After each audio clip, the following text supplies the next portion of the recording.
Welcome back, everybody. Okay, so we've gone over some pretty essential things in this workshop. And I think that if there were any way to summarize it, I think it's just applying all the things that we've learned in previous workshops and using the service excellence skills that you already have and finding ways to translate it in these new formats in which we're going to be communicating in. And I think that that's the key, is really focusing on how would it go if the person, the student or their parent were right in front of you. If this was actually happening in real time, the same rules kind of apply. So that's why we talk about the importance of the tone in our, not only our voice, but also the tone in our writing, right? We talk about prompt replies, checking in with them frequently, just like you would if they were right in front of you. You would probably look at them and say, hey, I'm on it, or hey, I'm working on it. Same thing. We would like to maybe type something in the chat box, or we will want to reply more frequently via email, maybe not just when the issue is resolved.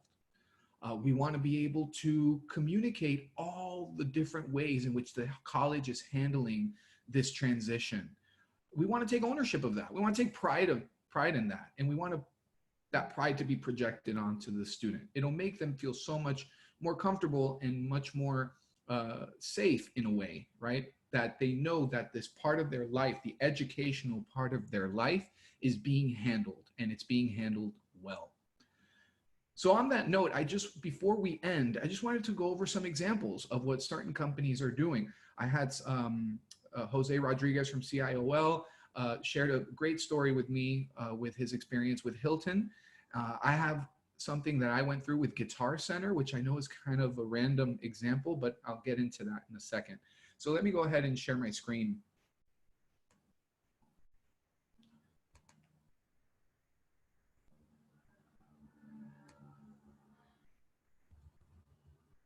So let's start with the example that Jose Rodriguez from CIOL shared with me. He had a situation, and it was, I might not get this 100% right, but I think in its essence, I will, that there was a trip that was planned, and because of the pandemic, obviously it had to be canceled. Well, this can create anxiety. What's going to happen? What's going to happen with any type of payments that I've made toward this trip already, right? How are they going to handle it? Already there's some anxiety building. You can't talk to the person in person, right? It has to be over the phone. And based on what he shared with me, it was a great experience. As a matter of fact, he got communicated with the person who initially did the reservation, and the person remembered him, remembered the details, remembered about their initial conversation. And that already de-escalated. And I'm not saying Jose was escalated, but the anxiety was probably there. And this person that he worked with really did a great job in just de-escalating, letting them know that, hey, we are aware, this is how we're handling things, and it's gonna be okay. Guitar Center.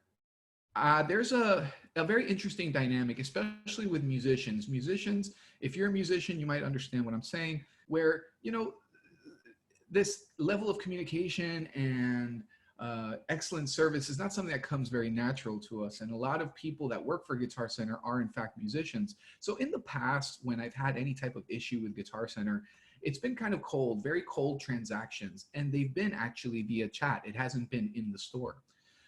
So I had an issue, and it just so happened during the pandemic, and it involved, you know, having to cancel an order because the shipment was going to take way too long because of COVID-19. And I was just expecting a difficult transaction. I was expecting a, you know, kind of pulling teeth, you know, not cooperative, you know, or uncooperative type of attention. And I couldn't have been more pleased. I was pleasantly surprised. They checked in with me. This was handled via chat. They were checking in with me every step of the way, even in moments where I wasn't expecting it, where the person would just say, hey, I'm looking into it. Hey, I'm looking into canceling this order and making sure you get your refund as soon as possible. Hey, it's going to take a little longer, but I'm actually reaching out to another department to see how we can get you that refund faster. You know, hey, by the way, thanks for doing business with us. You know, thanks, you know, hopefully all of this will be over soon, or it'll diminish soon, and we can continue doing business together, and the shipment date won't be so affected. These kind of things that just really kept me engaged throughout the whole time. And I almost forgot that it was a service call. I almost forgot that I felt like I was talking to somebody I already knew that was doing everything they could to help me. And I think it was pretty awesome. Disney.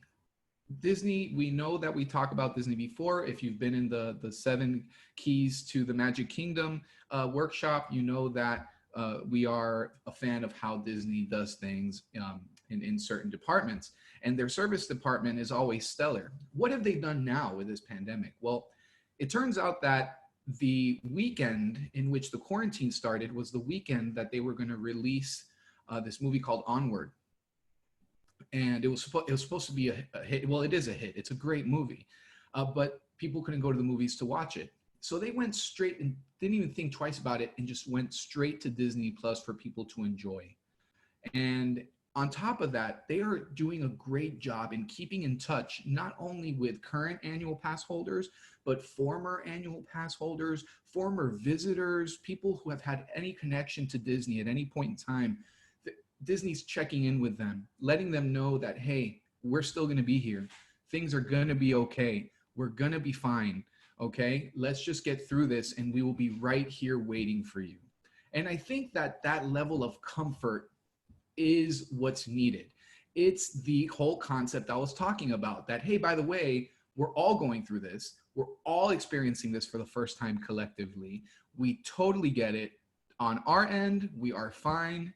We will be here waiting for you. And in the meantime, we're going to provide you with great content for, you know, Disney Plus holders, or subscribers.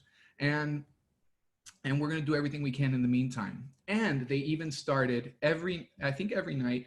I don't know if it's live or not, but every night you can go to their pages in social media, and they have the whole fireworks spectacular that they do at the closing of the night. They have it there. Complimentary. You can go and stream it on your TV and enjoy that. So they're doing great things, you know, to keep that connection. And Amazon has done a great job in what I say they've done the best thing as it relates to what we've talked about in this workshop. They've done a great job in managing expectations. They've done a great job in letting people know how they are handling this pandemic and how it is affecting their customers. So they've said, essential items are going to be shipped first. Things that are not essential are going to have to wait. This is going to be the approximate shipping date for this product. Take it or leave it. And they put it on the customer to decide, okay, maybe I can wait 3 weeks for this. Or you know what? I'm going to have to find another way. And I think that level of transparency is so important. And it really provides additional comfort knowing that such a big company like Amazon still remains transparent to the customer, helping them feel safe in using Amazon to purchase the goods and services that they use Amazon for. Okay, so I think that level of transparency is essential. I wanted to close off with this this quote that I kind of developed. I like to write quotes and create quotes. It helps me get through certain times. And we have to remember that recognizing your needs and shortcomings makes you less likely to judge others, allowing for. Now, this is a time that we're going to need a lot of compassion. So the whole thing about taking care of yourself, very important. And then also acknowledging the areas that you're having difficulty in, that is also important.